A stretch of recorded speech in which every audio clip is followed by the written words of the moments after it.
to say that he stands for something and he believes in this team.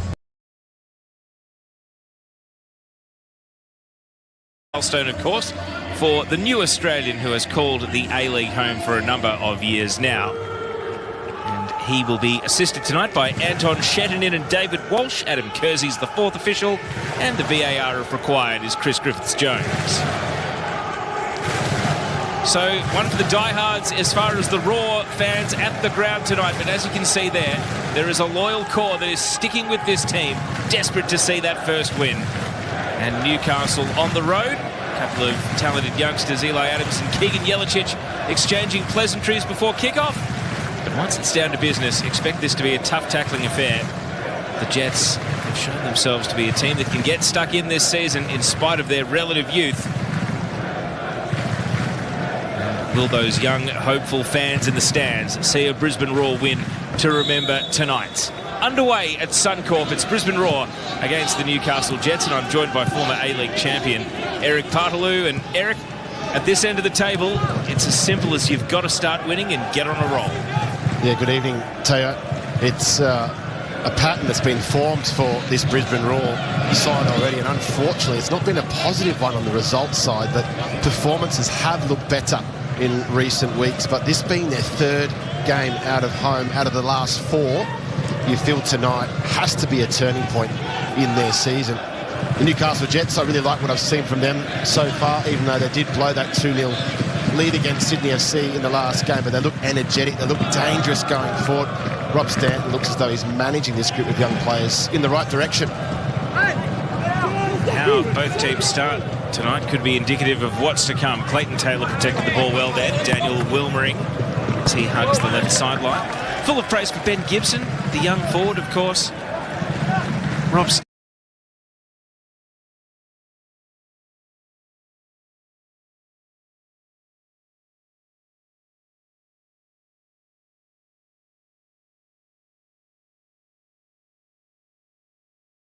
playing around the back here. Natter. Now the incisive pass. Clayton Taylor, a fairly blatant grab of the shirt from Louis Zavala. And even though Taylor's asking for a card just 90 seconds into the game, it looks as though Ali Reza Fagani in game 100 is going to be a bit lenient. It has to be a yellow card. Doesn't matter if it's the first minute or the last. It's a professional foul. And it's great work from the Newcastle Jets trying to draw out that sort of pressure and play through the lines. That's exactly why you take that risk, trying to get through. And they almost did through the middle third. So Zabala definitely on notice for his next foul, you would suspect. As Natter, becoming increasingly confident with his passing range, sweeps the ball over to Aquilina. Now Kankar. And Natter.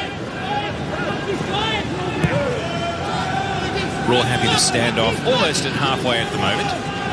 Wait and see when they start getting interested in trying to press the ball. Zimmerino now rises to a jog.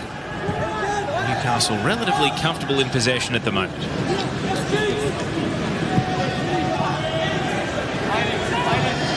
And we were speculating when we saw the lineups, Eric, as to what the formation would be. Costa Grozos currently more than happy to plant himself into the centre of defence.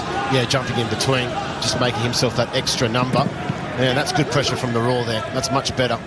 Waiting for that moment. But you can see the Newcastle Jets, the best passing completion in the competition at 87%.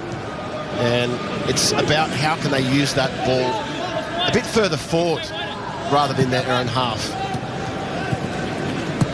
Now the Raw's chance to build. Brissett. And around the defence, the Raw players go. Walid Shur. Jack Ingham. His pass intercepted by Taylor, but the second ball is there for Jay O'Shea. It's Ruben Zadkovic's voice there. You can hear simple, simple. The win probability almost dead on. I mean, in almost 20 years of head-to-heads, it's Raw have scored 68 times, Newcastle 74, and there's only 2 wins the difference in that time as well. So understandably, not much to split them.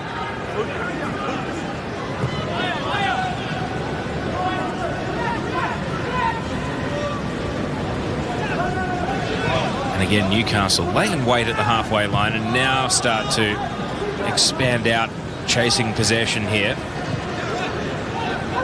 Quick to call off the press, though.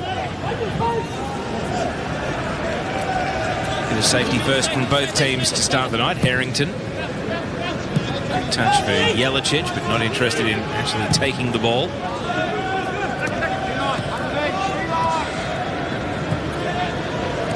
For Ben Halloran, coming off a goal last week, or last start, I should say, the weekend against the Mariners. This is first in 18 for Ben Halloran, so a breakthrough of sorts for him. Now, sure, the more aggressive pass, and it's straight onto the head of the defender, Philip Kanka. Yeah, there's nothing worse than when you've been building up and then you finally get to step in, as we see Shaw, right in the middle, just knock that ball sort of aimlessly. I know they're going to throw in a good area, but can they try and thread that pass into somebody's feet? Playing with that front two tonight.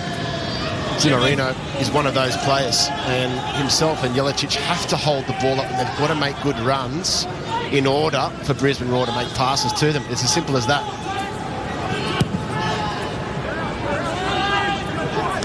Now the quick distribution gets Wilmering into the attacking half. Rob Standen applauding from the sideline at the directness of the play, but Wilmering's pass couldn't match the run. Willing in midfield. And Bayliss protects the ball back to Natter.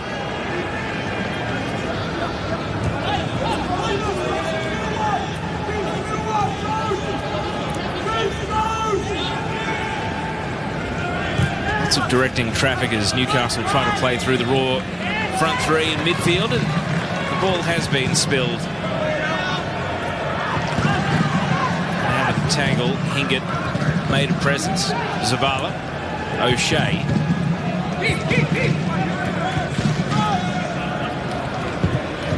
Jay O'Shea goes for the diagonal. Brissett, oh, he let it bounce and it got big on him. It became very difficult. It was crying out for a first touch on the end of the diag, but he decided to trust the surface. Maybe it shouldn't have been.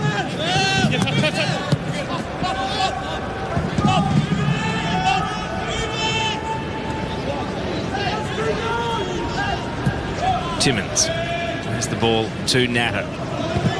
And he's going to guide it over the top. Gibson with it all to do. He's trying to outmuscle his younger central defensive opponent in Harrington, but that one was Macklin Freak's ball.